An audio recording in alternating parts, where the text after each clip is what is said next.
Все. Вот это кабинет разборки фосфоритовых проб называется. Для чего делать вот это? Кто скажет? Нужно? По сортам, да, вот сланцы глинистые отдельно, фосфорит отдельно, чтобы знать в руде, какие вредные примеси присутствуют, какие полезные присутствуют. А то мы отправляем его на завод, вот так, а потом говорят, брак был. А вот чтобы узнать, где брак, вот надо его разделить по классам и по сортам. Вот, фосфорит рядом вот здесь, фосфорит БК, фосфат глинистый, еще доломит есть, кремень есть вот здесь. И считаем процентное содержание в руде, сколько полезного, сколько вредного компонента. Потом считаем в общей таблице, выходит, ага, значит брак пошел. Значит, на заводе неправильно руду шифровали, отправляли.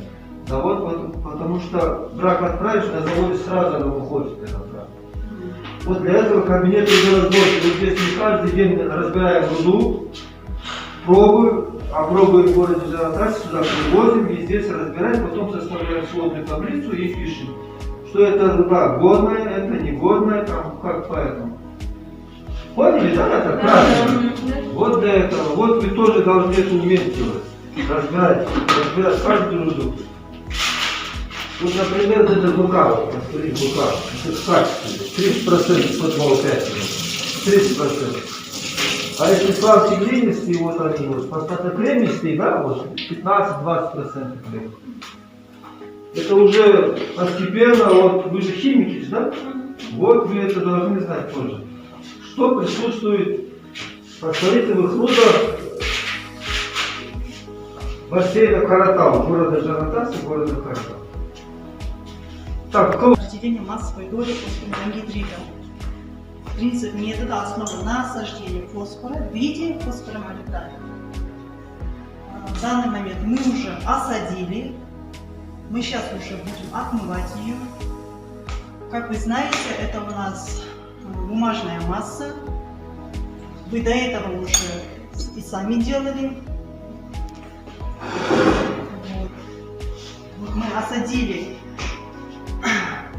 фосфоангидрид растворами аммония азотной кислоты и аммоний молибденовой кислоты.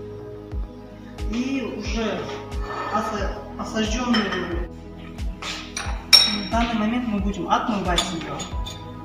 Да, можете поближе подойти, посмотреть. Можете поближе подойти, посмотреть, как мы ее будем отмывать. Вот. Это бумажное масло, это дистиллированная вода. Как вы знаете, у нас в лаборатории только пользуются дистиллированной водой. И в данный момент мы ее будем отмывать. Идет процесс отмывания.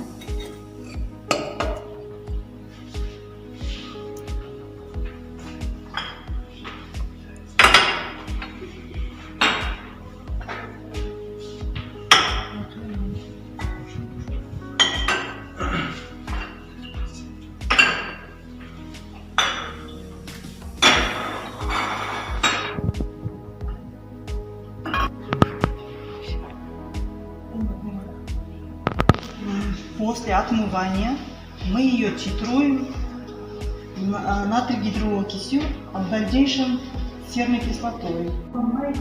Вот когда вы они после не надо. На уровне глаз.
И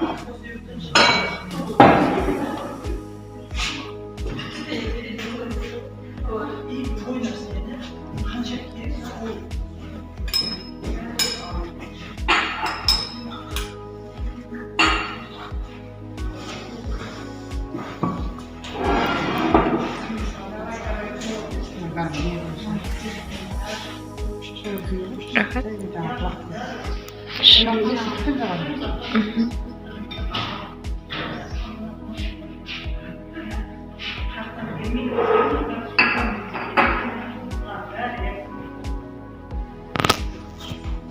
Мгм.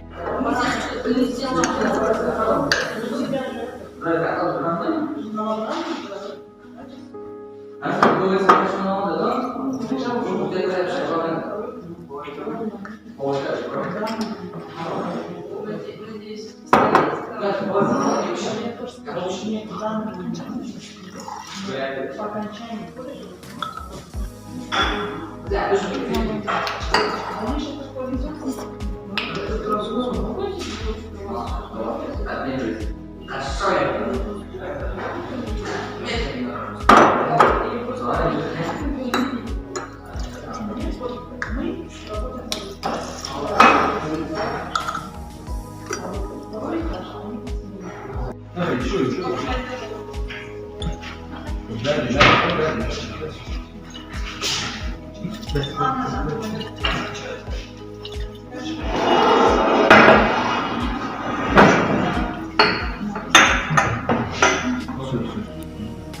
Жасмин.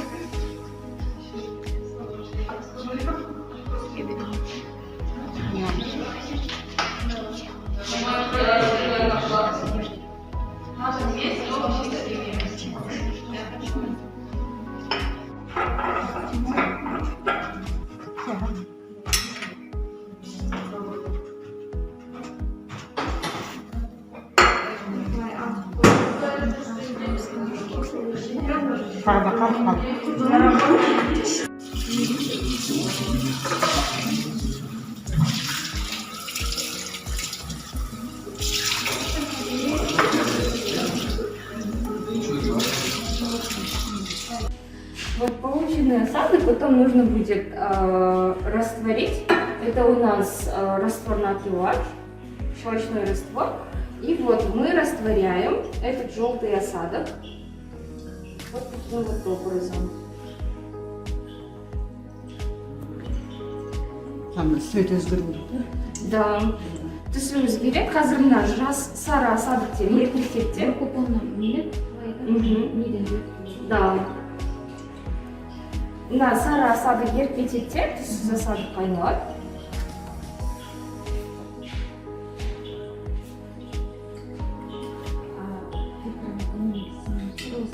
Қазір істейміз.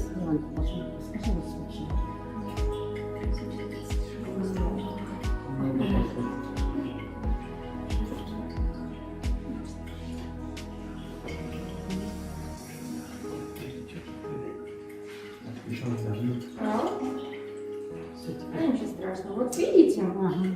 И очень важно, чтобы раствор натрия OH, то есть, чтобы после того, как растворили, очень важно, чтобы было 3-4 мл натрия OH излишку. Вот. Получили раствор. После этого мы добавляем индикатор 5-7 капель. 2О5. Индикатором у нас служит фенолфталин. Да, это у нас фенолфталин. В щелочной среде такого малинового, да, окрашивается таким вот цветом раствор. Да, затем вот мы добавили индикатор. После этого обратным титрованием мы сейчас с вами будем определять излишек натрия OH. Вот мы с вами зафиксировали, сколько у нас ушло натрия OH, а избыток мы будем уже определять обратным титрованием. Температура вспышки в закрытом типле. Здесь мы определяем температуру вспышки в нефтепродуктах. То есть можем определять в бензине, можем определять в мазуте, можем определять в любом ГСМ. ГСМ это у нас горюче-смазочные материалы. при помощи вот этого тигля. Вот это у нас вот тигель специальный, в котором, значит, определяется. Это у нас аппарат, также идет закрытый, значит, открытого тигля. Это закрытого, это открытый тигель. Также мы можем определять любые нефтепродукты, то есть это открытого уже способа. Также нефтепродукты у нас идут бензин, мазут. Какие у нас там еще есть горюче-смазочные Дизель. материалы? В общем, все горюче-смазочные материалы, которые сопутствуют на этом аппарате, можно определять.